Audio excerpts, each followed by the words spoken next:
Morning. Sa darating na halalan, sino yung napusuan mo sa tatlo? Isko Moreno, Sam Versosa, Hani Lacuna. Kahit na anong mangyari, Isko pa rin ako. Bakit naman po si Isko, Nay? Dahil si Isko, hindi niya pinabayaan ang mga tao nung time ng pandemic. Talagang sinuportahan niya ng ayuda. Ano yung mga naalala mong nagawa ni Isko, Nay, dito sa Maynila? Ang unang-una ang una kong sa kanya, yung Almario na yan. Siya, sa dinami-dami naging mayor, siya lang ang nakapagpatayo ng mataas. At gumanda ang Almario, napalagyan ng mga aircon, kaya ang mga bata, maayos naman ang pag-aaral nila dyan dahil maganda ng kinalalagyan ng mga bata sa ginawa ni Yorme.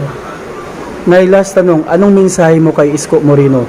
Ang aking mensahe kay Isko, Yorme, pagpatuloy mo lang yan, nandirito kami, hindi ka namin iiwanan kahit anong mangyari.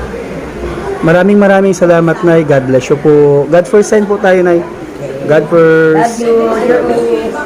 Sa darating na halalan po, sino po yung napusuan nyo sa tatlo at bakit? Ituro nyo po, te. Ay, syempre po to si Yorme. Bakit po si Yorme, te? Kasi po, nung pandemic, hindi po talaga kami pinabayaan ni Yorme. Tsaka subok na po namin si Yorme noong paman. Yay! So ano yung mga naalala yung nagawa ni Yorme, te? Nung pandemic po, yung sa food pack, tapos yung sa mga senior. Syempre may senior po kami, may bedridden, hindi po niya pinababayaan. Kaya yun po, talagang subok na po namin si Yorme sa Divisoria. The best, Yorme! Yes!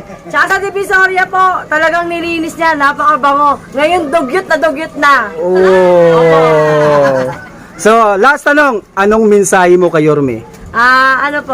Kay Yorme po, wag po kayong mag-alala at makakabalik na po ulit kayo. At sana po mas lalo niya po pong galingan at mahalin po yung mga taga Maynila! O, tanong ko, te. Landslide ba si Yorme dito? Landslide! Landslide daw talaga. Wala po sa Wamport, wala po Nico ko, wala po talaga. Si Yorme po talaga, ang number one! Wow, maraming salamat, te. God bless you po. God Thank first you po po, tayo. God God first. Sa darating na halalan, sino yung napupusuan mo sa tatlo? Isko Moreno, Sam Versosa, Hani Lacuna. Isko. Bakit naman po si Isko, Nay? Kasi mabait si Isko. Yung mga matatanda, love niya. So ano po yung mga naalala mong nagawa ni Isko dito sa Maynila, Nay? Yung namin, yung madalas niyang yung Paymaya, yung matatanda lagi niyang iniintindi. Tapos, yung sa eskwelahan. Tapos napadoha pa siya na sa may Bilastes. Inaalala niya yung mga mamamayan dito sa may Tondo. Labi niya ang Tondo. Anong mensahe mo kay Isko? Sana pag siyang nanalo, alalahanin niya yung mga natatanda, yung mga bata na nag-aaral. Yun lang ko yung mga bata na nag-aaral. Okay. Nay, bakit naiyak ka? Siyempre. Masaya ka ba sa pagbabalik ni Yorme? Opo. Opo. Sige, Nay, maraming salamat, ha. God bless you po. God first sign po tayo, Nay. God first. Thank you. Sa darating na halalan, sino po yung napusuan mo sa tatlo? Isko Moreno, Sam Versosa, Hani Lacuna. Siyempre, yung po dati, sa Isko. Bakit naman po si Isko, Nay? Kasi si Isko malaki ng tulong dito sa Manila. Pagawang eskwelahan ng Almario, napaganda. Tapos sa Basico pa, ng ospital, napaganda na rin yung ng Baseco. Opo. Ano pa yung ibang naalala mo na nagawa ni Isko, Nay? Sa Divisoria po. Napalinis ang Divisoria. Okay. Last tanong, anong mensahe mo kay Isko Moreno? Ipagpatuloy mo. Manalo si Isko, no? Maraming salamat, Nay, ha. God bless you po. God first sign po tayo, Nay. God first. Yeah. Magandang hapon. Pwede po makaabala kahit 1 minuto lang. Sa darating na halalan po, te, sino po yung napusuan mo sa tatlo at bakit? Ituro mo nga, te. Turo mo raw. Turo mo dyan, te. Saan dyan? Isko. Si Isko ka. Bakit si Isko? Kasi nung nagkaroon kami ng pandemic, dati siyang mayor, marami siyang tinulungan. Lahat. May pera kaming 1,000. Lockdown. Nag-lockdown. Tapos, lahat ng mga biyaya, pati food pack, sinusuportahan niya. Ganun si Isko. So, ano yung mga naalala mong nagawa ni Isko, te? Si Isko naman, maganda patakaran ni Isko. Tapos, pinagawa niya yung almaryo, kasi mga anak ko doon nag-aaral. Magandang patakaran niya, na palakad niya. Pati yung mga sasakyan na ayaw niya na merong nakaharang sa mga karsada. At saka ayaw niya sa mga ganito, marurumi. Ayaw niya. Opo. Yun ang ayaw niya sa lahat. Kasi dito siya lumaki sa Maynila. Opo. Kapitbahay namin si Ido sa ano. So, last tanong po, te, anong mensahe mo kay Isko? Isko, Ayan. dapat, Mayor, tatakbo ka ng Mayor, dapat kung manalo ka, dapat mahalin mo uli ang Maynila. Huwag mong pabayaan ang Maynila. Kasi kami nag-ano. Maraming salamat, Tia. God bless you po. Sign po tayo ng God first. Yan. God first po. Yan. Te, magandang hapon, te. Pwede mo ka-istorbo kahit isang minuto lang? Pwede. Te, tanong ko lang, sa darating na halalan, te, sinong napuso mo sa tattoo at bakit? Siyempre ito. Sino si Isko? Yes. O, bakit si Isko? Siyempre, yung pandemic, o siya ang nagsusuporta sa amin, di ba? Kaya hindi namin makakalimutan yan. Siyempre, kaparehas din namin mahihirap yan. Kaya naiintindihan niya, mga katulad namin mahihirap. Yeah! Anong naalala mong nagawa ni Isko? Yung marami. Eskwela na bago. Marami. Tingnan mo, Almario, apo ko dyan nag-aaral. Yes. Kaya DR ko na, hindi na nahirapan mga estudyante sa pagpapaypay. Ngayon, hindi. Kailangan ng jacket? Oh. Ano si Wele? Sige po. Oh, ano? So, Ano ba? anong mensahe mo kay Isko? Sana manalo siya. Hindi namin siya pababayaan. Susuportahan namin kahit anong mangyari. Oh, Isko! Solid Isko. Kaway-kaway sa mga Isko. Oh, kaway-kaway. Kaway-kaway. Yan. Kaway-kaway. Yan. Landslide ba? Landslide. Isko. Isko matalo manalo. Yes! Isko, matalo manalo, ha? Ayan. Oh, dito, boss. Ila-landslide ka nila. Ayan, di ba? Gandang hapon, pwede maka-survey sa inyo? Okay lang? Okay lang, te? Okay lang. Si ate muna ako na kung tanongin. Te, sa darating na alalan, te, sinong napusuan mo sa tatlo at bakit? Si Isko. Bakit po si Isko, te?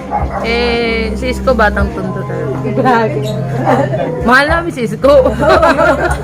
So, anong mga naalala mong nagawa ni Isko, te? Nilinis niya yung sa almari. Marami siyang napagawa sa Ross Boulevard, pailaw. Tsaka yung basura dito, hindi natatambak mo si Isko. Yun lang. So, anong mensahe mo kay Isko? Punta ka dito sa amin. Pupunta kasi dati sa amin eh. Okay. Sige po. Maraming salamat, Tia. God bless you po. Magandang hapon po. Te, tanong ko lang, te, sa darating na alalan, sino yung napusuan nyo po sa tatlo? Pili ka dyan, te. Isko Moreno, San Bersosa, Hani Lacuna. Siyempre, Yorme. Bakit po si Yorme, te? Kasi, nung pandemic, hindi niya kami pinabayaan. Di ba? Hindi kami ginutom. Sa puso namin yan, si Yorme. Anong mga naalala mong nagawa ni Yorme, te? Marami. Ikaw, te, anong naalala mong nagawa ni Yorme? Nabigyan kami ng ayuda during pandemic. Nakatulong siya sa kapatid ko na nangangailangan kami papunta ng ambulansya sa ospital. Kasi kaklase niya yung kapatid ko, hindi niya nakalimutan. Kahit kaklase niya na, ng elementary pa na si Erwin Enriquez. Ikaw, anong naalala mo kay Yorme? Ayun nga po yung pandemic, hindi po kami Okay. pinabayaan. Tsaka yung senior po, mahal na mahal niya. Opo. Ikaw, anong naalala mo kay Yorme? Ng eskwelahan. Opo. So, ibig sabihin, Yorme po kay lahat dito hanggang doon. Kaway-kaway nga sa mga Yorme dyan. Kaway-kaway sa Yorme, kaway-kaway. Dito, kaway-kaway sa mga Yorme. Dito, kaway-kaway. Hoy, landslide tayo dito. Yorme, landslide. Yay! Landslide talaga tayo dito. Kaway-kaway. Yorme, anong naalala mong nagawa ni Yorme? Pandemic. Oh, pandemic, di ba? Oh, kaway-kaway kayo sa mga Yorme. Oh, kaway-kaway. Oh, di kayo nagutom. Di ba hindi tayo pinabayaan ni Yorme? Ang ayuda, hindi pa nga ubos, may darating na naman. Oh, di ba? Yorme, lalo niya pang mahalin. Yes. Namin siya. Oh, basta dito. Di, tanong ko lang, dito ba sa lugar na to, landslide ba si Yorme? Landslide? Oh, landslide si Yorme? Wow! Landslide daw si Yorme dito! Oh! Dami nyo ah! Magandang hapon, te. Pwede po makabala kahit isang minuto lang? Pwede po.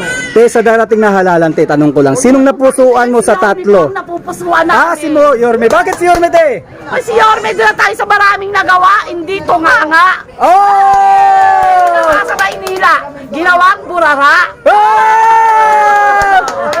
Anong mga naalala mong nagawa ni Yorme, te? Oh, yung almaryo, hindi na kailangan lumayo. Tatalawin lang dito, kitang-kita. Pang world class, di ba? Oo, ano, yung mga batang taga-squatter, mukhang naka-high class sa school dahil kay Yorme. Hey! Anong mensahe mo kay Yorme? Hindi kami naguto, maraming ayuda. Oh, di ba? Hindi pa nga ubos. Baka nga. Nangaawa! Pasalamat na lang tayo nung pandemic, si Yorme ang Si mayor. Yorme tsaka si Duterte ang nakaupo. Yes. Sila ang nakaupo, maraming namatay. Oh, di ba? Oh, real talk yun ha. Oh, real talk, Yorme. Yorme talaga tayo. Oh, anong mensahe mo kay Yorme, te? Yorme, wag ka lang umalis sa Maynila. Pambuhay ka lang. 3 terms, te. Tapos maging presidente na siya. Ay, Sa Duterte. yes. Di ba?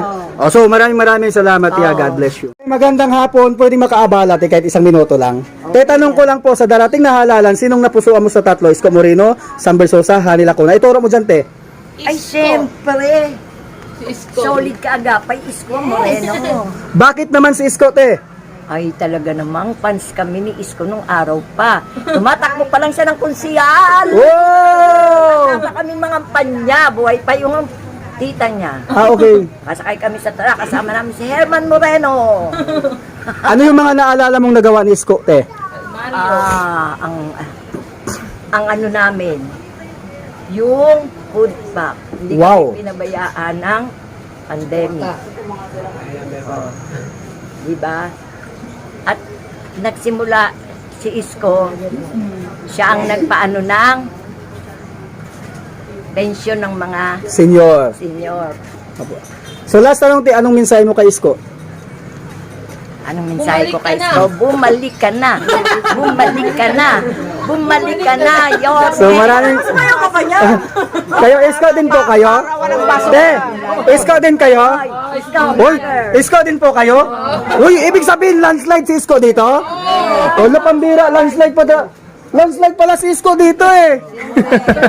So maraming salamat po ha, God bless you po. Sinong iboto nyo? Yorme! Oh, si nanay, nanay. Yorme ako, Yorme. Ah, Yorme ka talaga? Talaga niya talaga. Oh, ikaw, nay. Yorme din ako talaga. Ah, solid. Ikaw, te. Ikaw, te. Yorme! Ikaw, te. Yorme talaga. Ah, wala na. Landslide si Yorme. Ikaw, te. Yorme! Ay, Yorme!